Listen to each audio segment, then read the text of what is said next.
How to set up free shipping on Ecwid. Hi everyone, welcome to this tutorial. In today's tutorial, I'll be showing you how you can set up free shipping on Ecwid. Now, setting up free shipping on Ecwid is a means of gaining access or easy access to customers on time, because everyone wants free stuff, right? And this would make your product get sold out on time. So if you want to do this, just watch this video to the end. The first thing to do is to log in into your Ecwid account, just like I have done here.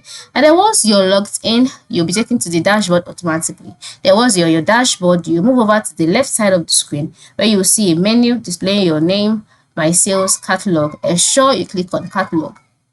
Now, once you click on catalog, it will take you to the catalogs page, all right, where you see your products, sample products, as well as they add new products. Now, you can set up free shipping for a product you've added already, or you can set up free shipping for a new product. If you want to add, or you want to set up a free shipping for the products that you've added already, all you need to do is to move to where the product is and then click on edit product, and then you'll be redirected to another page where you can edit everything about the product. But if you want to set up a free shipping for a new product, all you need to do is to click on add new products and then carry out all of this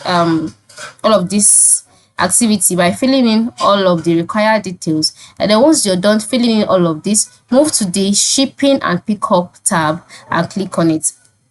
Once you click on it, you'll be taken to the shipping and pickup tab page. On this page, scroll down until you see shipping rates. Then under shipping rates, you'll see currently that's the option I chose is use your store's shipping method. But then if you want to make this free, just go down and select free shipping, just like that. Now you selected it, ensure you click on save, and then it will be saved automatically. The reason why it is displaying this is because I have not filled in all of the required details that I ought to, like the weight, the length, width, the money, especially the price of the product. I have not done that. But once you've done that and you've edited the new product, if you filled in all of the details under the general tab, just go ahead, scroll down and select free shipping. All right, and then you click on save, and then free shipping will be set up automatically. So this is how you can set up free shipping on Ecwid. Thanks for watching and have a nice day.